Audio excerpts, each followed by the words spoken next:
When I wouldn't cut down my tree, my neighbor hired someone to poison it, then posted a TikTok bragging about it, 200K views. My tree died. She laughed at the funeral I held with my kid. But then her job found out, and I sent them the video with receipts. I was standing in my backyard in Tacoma, Washington, staring at the brown, brittle skeleton of the maple tree I'd grown up with, when my phone buzzed with a notification from my sister. "Isn't this your neighbor?" She'd sent me a TikTok link. I shouldn't have clicked it. I really shouldn't have. But I did.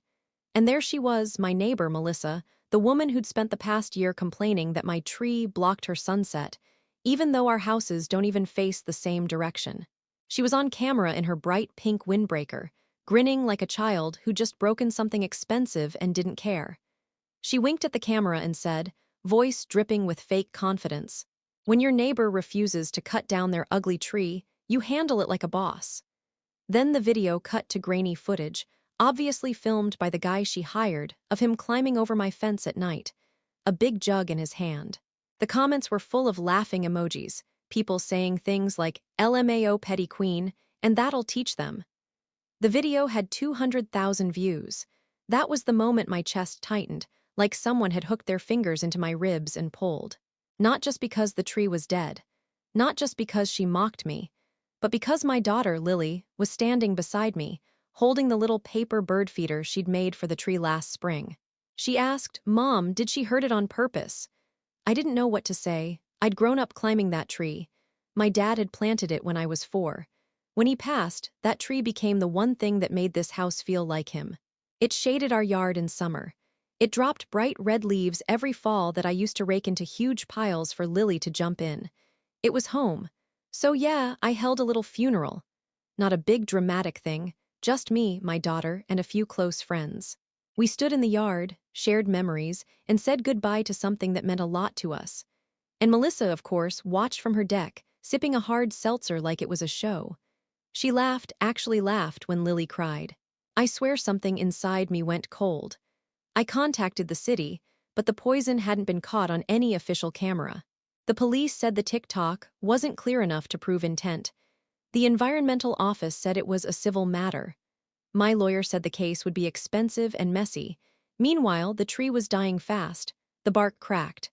The branches curled inward like a person covering themselves from a punch. Within a month, it was gone. I had to pay $3,200 to have it removed so it wouldn't fall onto my house. All because my neighbor wanted a prettier view. But the universe must have been listening. Because 2 weeks later, while scrolling through her TikTok comments, I noticed something strange. Someone mentioned her employer. Something about her being a regional manager for a local real estate company. At first, I ignored it. But then I remembered how she bragged on video. How she encouraged the person she hired. How she literally filmed a crime for clout. How she laughed at my daughter. And a terrible, brilliant thought formed. If her company saw this, really saw it, not just as some petty neighbor drama, but as a public brag about trespassing, property destruction, and harassment, well, let's just say the next part of the plan started with me opening her company's website and pulling up the report misconduct form.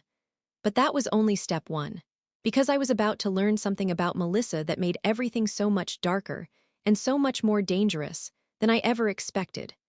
Before all this, before the TikTok, before the poison and the laughing and the funeral, I honestly thought Melissa was just annoying. Not evil, not dangerous. Just one of those neighbors who acts like the whole block is her HOA kingdom. When she moved into the beige 2-story next door 3 years ago, she introduced herself with a clipboard in her hand. Not a plate of cookies, not a smile, just that clipboard. She said she was organizing the street and asked if I'd be willing to update my landscaping to improve curb appeal for everyone. That was our very first conversation. I remember glancing at my yard, which was fine. Not perfect, not magazine-worthy, but clean and cared for. The maple tree shaded half of it. It was old and wide and beautiful, its roots running deep into my childhood. I told her kindly, "I'm happy with how things look." She pursed her lips like I'd insulted her personally. From then on, she made little comments. How the tree made her yard too dark. How the leaves blew onto her property. How my daughter's swing hanging from one of the branches looked unsafe and tacky. The first year, I brushed it off. People get weird about trees. I get it. But over time, her behavior changed.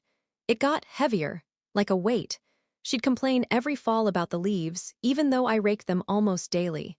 She'd text me photos of minor branches on her lawn with the caption, "Seriously?" She reported me to the city once for overgrown vegetation, which turned out to be a single branch stretching 2 inches over the fence line. The inspector rolled his eyes the whole time. Then last spring she knocked on my door holding a flyer from some tree removal company. She said, "They're running a discount, and honestly it would really open up both our yards." Both. As if the tree was hers too. I told her no. I told her the tree wasn't just a tree to us. I told her my dad planted it with his bare hands, and that I wasn't cutting it down because she wanted a better Instagram sunset. She didn't like that. Her smile went stiff, fake. And from that moment on, she stopped pretending to be friendly. She'd glare when she saw me outside. She'd mutter things under her breath. She once stood on her deck and filmed me while I raked, then loudly announced to no one, "Some people just don't care about property boundaries." But even with all that, even with the little stabs and petty behavior, I still never thought she'd do something truly harmful. I figured, worst case scenario, she'd file another pointless complaint or block me on the neighborhood Facebook page. Normal suburban nonsense. Then came the night I heard rustling outside around 1 a.m. I looked out my window but saw nothing. I told myself it was raccoons. Tacoma has tons of them. The next morning I found small drill holes in the base of the trunk, perfectly round, perfectly spaced. I didn't know what they were at the time. Within a week, my tree's leaves started turning a grayish, sick color. A friend of mine who's a landscaper came by and looked at it. He went quiet. Then he pointed at the holes and said, "Someone injected something." That was before the tick-tock, before I saw her bragging like she was proud, like killing something that meant so much to my family was some petty victory. But even then, even before the real chaos started, there were signs that something was off about her. Something deeper, something colder. I just hadn't connected it yet. After the landscaper told me someone had injected poison into the trunk, I felt this buzzing under my skin. Fear mixed with anger, mixed with something I didn't want to name yet. I kept telling myself it couldn't be her. People act petty about trees all the time, sure, but killing one? That felt too extreme even for Melissa. But the tree kept declining. Fast, too fast, the leaves shriveled. Whole branches sagged like they were melting. I watered it, fed it, begged it in my head to hang on. It was like watching someone you love lose a fight you can't help them with. Then the tick-tock surfaced, and suddenly everything clicked. From that moment on, every day felt like escalation. She didn't hide anymore. She strutted around her yard like she'd won something, like she'd conquered an enemy instead of destroyed a memory. She'd say things loud enough for me to hear, like, finally getting more sun. Thank God. Or, look so much cleaner now that it's dying. The worst part? Actively watching her phone every time she walked outside, waiting for another notification about her stupid video. Waiting for more strangers to praise her. And each time she smirked at her screen, it poked at something raw inside me. The neighbors started getting weird about it too. Some whispered to me, saying how insane her video was. Others stayed quiet, like they didn't want to choose sides. A few even joked about it like it was just suburban drama, like something on a reality show instead of my real life. One day, during all this, I walked out to find a group of teenagers gathered near my fence. They recognized me from the video. One of them asked, "Hey, is this the tree? The one in the TikTok?" I didn't even answer. I just turned around and walked inside before I lost it. But inside wasn't much better, because the rot smell from the dying trunk had started to drift through the yard, and every time I opened a window, it felt like losing the tree again. Then came the day Melissa pushed it too far. I was dragging a bag of groceries from my car when she called out from her driveway, "Hey, when are you taking that thing down? Because it's seriously ruining the neighborhood aesthetic." I didn't answer. She kept going. "I mean, if you can't afford it, I'm sure someone online would love to donate. The video's still getting views." That was when I realized she wasn't stupid. She wasn't clueless. She wanted me to react. She wanted to provoke something, anything, so she could capture more content. It was a game to her. And her followers, the little digital army cheering her on, made her bolder.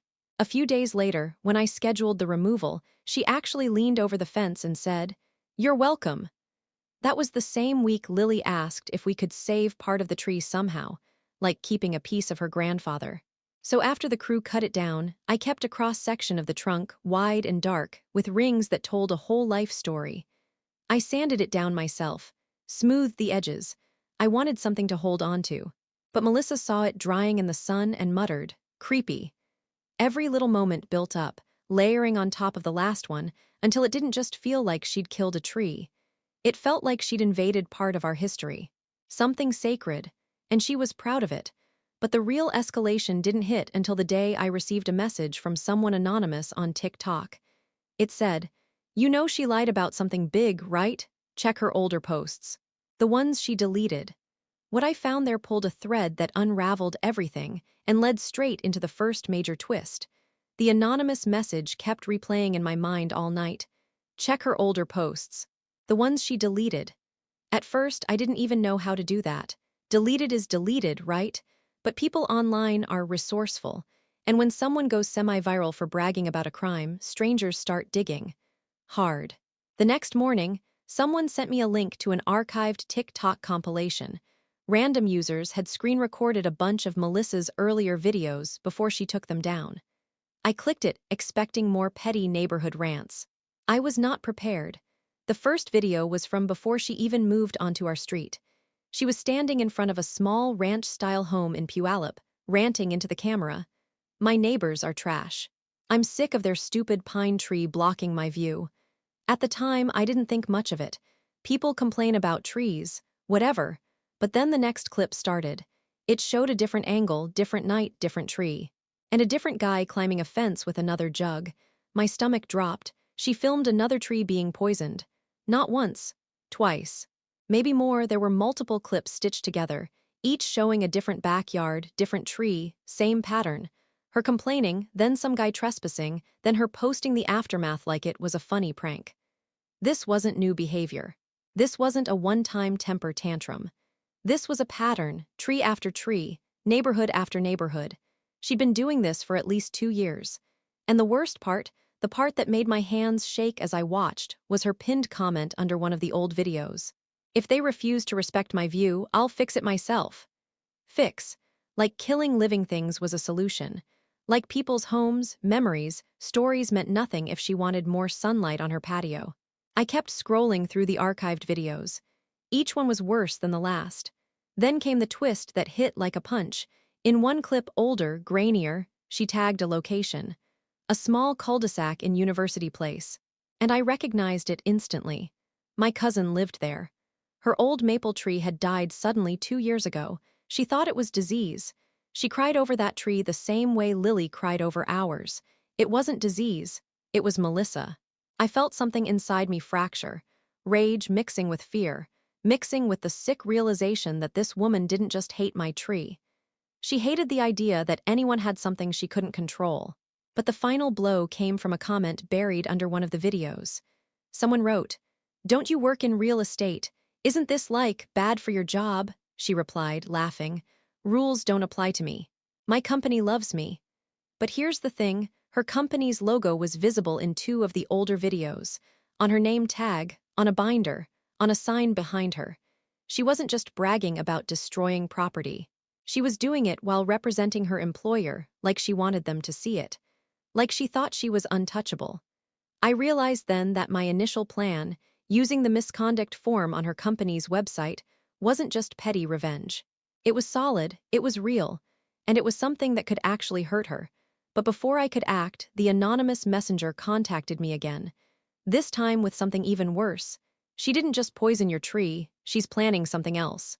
She posted about you privately before she deleted it." I asked what they meant. They sent screenshots. And when I opened them, I understood that the situation wasn't petty, wasn't harmless, wasn't some neighbor feud. It was targeted. And she'd been watching us, me and my daughter, for a lot longer than I ever imagined. The screenshots the anonymous person sent me were from a private TikTok account Melissa used before she went viral. I didn't even know she had a second account. But the posts made my skin crawl. One was a video of my backyard, not a photo. A video, taken from inside her house through a gap in her blinds.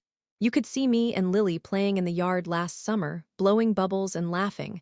I had no idea she was watching us. The caption said, She thinks that tree makes her yard special. We'll see about that. Another clip showed my house at night. She zoomed in on the tree, then on the swing Lily used every day. The caption on that one day she'll learn I always get what I want. I felt sick. Like I wanted to crawl out of my own skin. Like my home wasn't even my home anymore. That's when the fear flipped. Cleanly, sharply, into something else.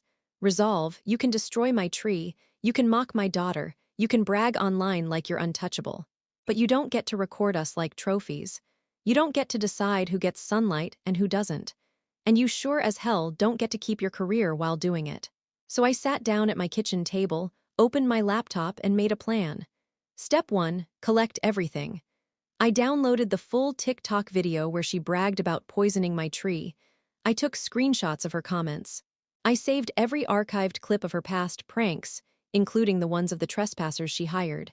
I compiled the screenshots of her filming me and Lily. I numbered each file. I wrote context notes. I organized timelines. If her company was going to see this, I wanted it presented like a lawsuit. Step 2, find exactly who to send it to. I dug into her real estate company's leadership. I found the HR director, the ethics committee email, the CEO's assistant, even the PR manager whose entire job is preventing scandals. If I was going to do this, I wasn't sending it to some generic web form where it might get buried. I was hitting every major contact at once. Step 3, verify company policy. Her company had an online handbook, lucky me. I read every page. There were entire sections on professional conduct, conflicts of interest, and public behavior harmful to brand integrity. She broke every single one. On video, with their logo visible. Step 4, build the packet. I created a clean PDF titled, Documentation of Employee Misconduct, Urgent Review Requested. Inside, I laid out everything. The poisoning of my tree, the trespassing she coordinated, the harassment, the viral video bragging, the archived videos showing repeated offenses, the recording of me and my daughter, the timestamps, the evidence she acted while representing the company. Then I attached a USB drive copy for redundancy. By the time I finished, my hands hurt from typing, but my mind felt clear for the first time in weeks. Step 5, prepare for blowback. I knew she'd come for me when it hit. People like Melissa don't take consequences quietly. So I backed up all the files online, sent copies to my sister, scheduled locks to be rekeyed, installed a motion sensor camera facing her side of the fence. That night, as I reviewed everything one last time, I caught a glimpse of the tree slice, the one piece I'd saved. The rings looked darker under lamplight, like they were bruised. That's when something else clicked, something I hadn't processed.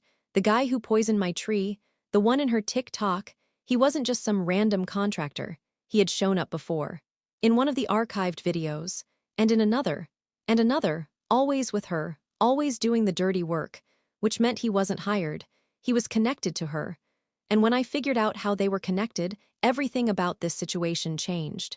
I stayed up late that night, scrolling through the archived videos again, but this time I focused on the man climbing fences. Same build, same hoodie, same slow, practiced way of drilling into the base of each tree like he'd done it 100 times.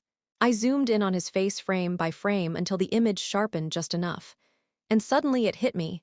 I knew him, not personally, but I'd seen him before twice. Once standing next to Melissa's garage, smoking while she yelled at someone on her phone.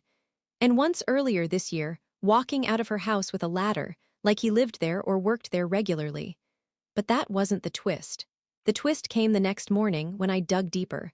I reverse-searched his screenshots, cross-checked backgrounds, even pulled old LinkedIn profiles from web archives. At first nothing made sense. His jobs were all over the place, handyman, landscape specialist, then abruptly nothing for 6 months. Then I found it. His name appeared in a local news report from last year. Maintenance worker fired after multiple complaints of property damage. The article mentioned he was terminated from, of all things, the same real estate company Melissa worked for. And then the biggest punch landed. He wasn't just an ex-employee. He was her younger brother. Same last name, same city of birth, same middle initial. He had simply started using her last name on some documents and not others. Somehow I had missed that.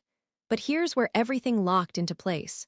The moment, the whole situation went from petty neighbor war to something colder. According to the article, he was fired because he had been accused of damaging clients' properties without authorization. Trees, shrubs, decorations, small but destructive stuff. He claimed it was accidental. The company didn't believe him, and the report included one more detail that made my stomach drop, a quote from an unnamed coworker. He always said his sister would protect him, that she had pull here. Melissa. She'd been covering for him, helping him, using him, but it got darker. I found a buried comment thread under one of the archived TikToks from a private account that seemed to know them personally. The user said, "You two need to stop. Someone's going to get hurt. This isn't like last time." Last time? What last time? I dug further, scrolling through posts until I found more comments from the same account. One said, "You're lucky the homeowner didn't press charges in Puyallup. If they knew it was deliberate, you'd both be in jail." Another said, "Your sister can't save you forever." My chest tightened. This wasn't just their first neighborhood stunt. They'd done this before, deliberately, repeatedly, and somehow stayed insulated because of Melissa's job, her confidence, her willingness to bulldoze anyone who questioned her. She wasn't just petty. She wasn't just vindictive. She was enabling him, shielding him, so they could keep doing whatever twisted thing they were doing to people's homes. And suddenly her obsession with my tree made a terrifying kind of sense. This wasn't about sunsets. This wasn't about aesthetics. This wasn't even about me. It was about control. My tree was simply their next project. But here was the real twist, the part I didn't see coming until I checked the archived video's upload dates. Her brother appeared in one video filmed 6 days before my tree started declining. Which meant they poisoned it before she ever asked me to cut it down, before she handed me that flyer, before she pretended to negotiate. She had never wanted a compromise. She had already decided. And now that I knew the full truth, the real fallout, the dramatic, chilling reason behind everything, was about to open up like a trapdoor beneath me. Because when HR finally called me back, they revealed who Melissa really was and why she believed she was untouchable. The call from her company came faster than I expected. I had sent the packet at 8:12 a.m. At 9:03 a.m., my phone rang with an unknown Seattle number. I answered, expecting a generic "thank you, we'll review this." Instead, the HR director herself, calm voice, clipped tone, said, "Thank you for submitting the documentation. We need to ask you some follow-up questions." Immediately, something in her voice told me this was bigger than I understood. She asked me to verify dates, confirm the footage, and identify which videos were filmed from Melissa's property. I told her everything. When I finished, the HR director paused for a long moment, then said, "Miss Carter, I'm going to tell you something that isn't public." My heart thudded in my chest. She continued, "Melissa has been under internal investigation for over a year. Your packet confirms what we suspected, but couldn't prove." I sat very still. Cold ran through my spine. What exactly did she do?" I asked. The HR director exhaled like she'd been waiting to say this for months. "Melissa has been leveraging her role to intimidate homeowners. She's pressured clients, manipulated neighbors, and in some cases, coerced people into selling their homes by creating hostile conditions." My stomach dropped. Hostile conditions, like destroying parts of their property, like killing trees that provided shade, privacy, comfort, like making people feel unsafe in their own yards. But she wasn't finished. "There have been multiple complaints," she said softly. Every time she blamed her brother, claimed she had no control over his actions, but he only shows up where she tells him to go. I whispered, "Why? Why do any of this?" The HR director hesitated again. Then she said the part I will never forget. "She wants the neighborhood, all of it. She's been trying to force turnover in targeted pockets so she can position her company to buy properties at lower prices and control development. Your street is one of the last areas she hasn't been able to flip." My blood went cold. My tree wasn't in her way. I was. "She's been escalating," the HR director added. "Your refusal to cut down the tree signaled to her that you were unlikely to ever sell. So she reacted, poisoning a living thing, mocking my daughter, posting it for the world to laugh at. This wasn't pettiness. It wasn't a tantrum. It was strategy, calculated, cruel, deliberate. A woman so obsessed with control and with expanding her own professional power that she was willing to destroy anything standing between her and the next deal. Then the HR director said something that made my heart slam hard enough to hurt. "She targeted you because you're a single mother, Miss Carter. She has a pattern of choosing people she believes won't fight back." My hands shook. Melissa didn't just see my tree as an obstacle. She saw me and Lily as weak spots, as leverage points, and she thought she could break us without consequence. "She's been reporting you internally as a problem homeowner for months," the HR director added. "We didn't know why, now we do." My throat tightened. "She bragged," I whispered. "She bragged like she enjoyed it." "She does," the HR director said, voice bitter. "She believes her influence makes her immune." I looked at the slice of the tree on my counter. The rings looked almost bruised. "So what happens now?" I asked. There was another pause, heavier this time. "We're terminating her," the HR director said. "But based on what you've sent, we believe law enforcement will also want to get involved. This goes far beyond company policy." Before she hung up, she added quietly, "Thank you, you may have stopped something much worse."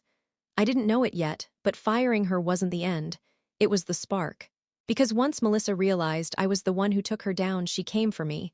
And that's when I finally delivered my revenge. Cold, clear, and absolutely final. It didn't take long for everything to explode. The day after the HR director called me, 3 official vehicles showed up at Melissa's house. 2 from her company. 1 unmarked but definitely law enforcement. I stood inside my kitchen, blinds barely open, watching as they knocked on her door.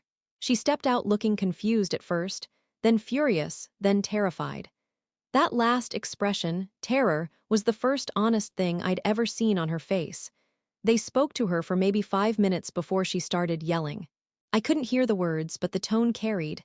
High, frantic, desperate. Her brother appeared behind her, shoulders hunched, eyes darting everywhere like a cornered animal. Within an hour, they were both escorted into separate cars. By evening, her company had issued a public statement online about immediate termination due to egregious misconduct. Her TikTok account disappeared. Her name trended locally. But that wasn't my revenge. That was just the consequences finally catching up. My revenge started later that night. Around 11 p.m., I heard pounding on my front door, heavy, frantic knocking. I checked the camera first. It was Melissa, red-faced, hair wild. Sweating, she was alone and screaming. I didn't open the door. Instead, I hit record on the camera and let her dig her own grave. She ranted about how I ruined her career, how I didn't understand the bigger picture, how I just had to keep the stupid tree like a martyr. She slammed her fist against my door and shouted, "You think you won? You think this is over? I can still make things happen." I didn't say a word. I wanted her to burn herself down. After 10 minutes, she stormed off, still screaming. The next morning, I emailed the footage to her former HR director, and to the detective who had contacted me earlier that day, and to the neighborhood association, and to 2 other homeowners from her older videos, people who never knew she was behind their property damage. That was phase 1. Phase 2 came when I filed for a restraining order. Not based on the tree or the TikTok, based on the footage of her pounding on my door in the middle of the night. The judge granted it immediately. Phase 3 was the calmest and the coldest. I took the slice of my tree, the one piece I kept, and paid a local woodworker to carve wording into the outer ring. "Roots withstand what cowards cannot." Then I posted it on Nextdoor and the community Facebook page, along with the truth. How she poisoned my maple tree, how she filmed me and my daughter, how she bragged online, how she'd been harassing people across multiple neighborhoods, how she'd used her job to intimidate homeowners. I posted everything factually, quietly, without drama. By sundown, the entire neighborhood turned on her. People who once waved politely now crossed the street when they saw her. Parents wouldn't let their kids near her yard. The HOA, which she'd tried for months to bully into giving her more authority, voted unanimously to deny her any future involvement. By the end of the week, she put her house on the market. At a loss. Her brother was under investigation. Her online accounts evaporated. Her professional life was scorched earth. And me, I finally felt safe again. A month later, I planted a new tree with Lily. A young maple, not my dad's, not the same, but ours. Fresh roots. New start. Lily pressed her hand into the soil and whispered, "This one's going to grow forever." I hope so. As we stood there, I looked over at Melissa's yard, Empty now, stripped, for sale sign gone. Her house sat dark, windows blank, and I felt nothing for her. No pity, no fear, no anger, just closure. And as I watered the new sapling, I whispered the last thing I will ever say about her. Enjoy the view, Melissa.